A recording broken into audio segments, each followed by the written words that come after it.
दोस्तों, क्या आपको राइट टू इंफॉर्मेशन एक्ट, सूचना का अधिकार नियम क्या है, इसके बारे में आपको जानकारी है? और यह कानून कब बना? यह कानून 2005 में राइट टू इंफॉर्मेशन एक्ट बना और इसमें विशेष तौर पर हर व्यक्ति को किसी भी सरकारी विभाग से, गवर्नमेंट ऑफिस से किसी भी तरह की सूचना, किसी भी तरह की जानकारी लेने का अधिकार दिया गया। क्योंकि पहले सरकारी विभाग कोई भी कार्य में अपनी मनमानी करते थे और उसमें बिना वजह देरी कर देते थे और जो समय में काम करके देना होता था वो उस समय में करके नहीं देते थे। इसी करके ही यह सूचना का अधिकार अधिनियम 2005 में आया और इसमें कोई भी व्यक्ति सरकारी विभाग से, जैसे कि हम बिजली विभाग में कोई एप्लीकेशन देते हैं और उस पर बिजली विभाग कार्रवाई नहीं करता, तो हम राइट टू इंफॉर्मेशन एक्ट से इस बात की जानकारी ले सकते हैं कि उन्होंने इस एप्लीकेशन पर क्या कार्रवाई की। इसी तरह अगर हम पुलिस विभाग में कोई एप्लीकेशन देते हैं और पुलिस विभाग आपको कुछ नहीं बता रहा है कि एप्लीकेशन पर क्या हुआ, तो आप पुलिस विभाग से भी राइट टू इंफॉर्मेशन एक्ट से जानकारी ले सकते हैं।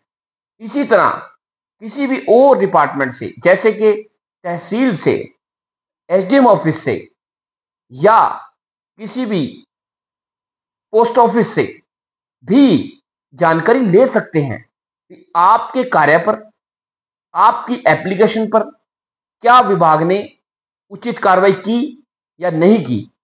दोस्तों, इसी के साथ आप यह भी जानकारी ले सकते हैं जो पब्लिक रिलेटेड हो, जैसे कि आपकी गली है या नाली है या सीवरेज सिस्टम है या बिजली का सिस्टम है, उसके बारे में भी आप जानकारी ले सकते हो। इस एक्ट का दायरा बहुत बड़ा है। और दोस्तों, अब इसमें पहले जो हम सूचना लेते थे वो बाई पोस्ट हमें आती थी या बाई हैंड ले सकते थे और उसमें एक पोस्ट लोडर लगता था। अब यह जानकारी हम ऑनलाइन भी ले सकते हैं। यह सबसे बड़ा बदलाव है।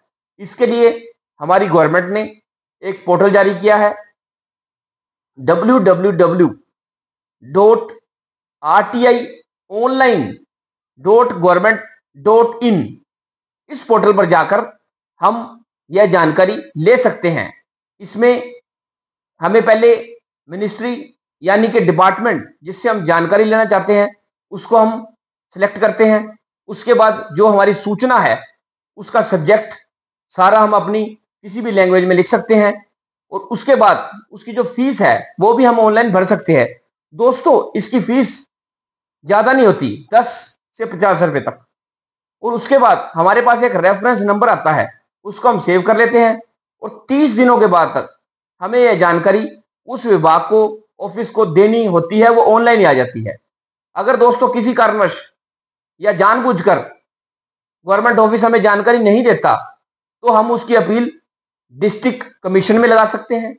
अगर डिस्ट्रिक्ट कमीशन भी हमारी सुनवाई नहीं करता, तो हम स्टेट कमीशन में भी जा सकते हैं और स्टेट कमीशन उस अधिकारी के खिलाफ, उस अथॉरिटी के खिलाफ लाखों रुपए तक का जुर्माना लगा सकता है। इस करके आप बिना किसी सोच के, बिना किसी देरी के किसी भी विभाग से अपने अधिकार के लिए, अपने काम के लिए कभी भी सूचना प्राप्त ऑनलाइन ही कर सकते हैं। और अगर मेरी वीडियो अच्छी लगे तो उसको लाइक करो और मेरे YouTube चैनल को ज्यादा से ज्यादा सब्सक्राइब करें, क्योंकि जो मेरा YouTube चैनल है ये सिर्फ लीगल अवेयरनेस के लिए है और इस तरह की कानूनी जानकारी लेकर आपके सामने फिर से पेश होता रहूंगा। Thank you.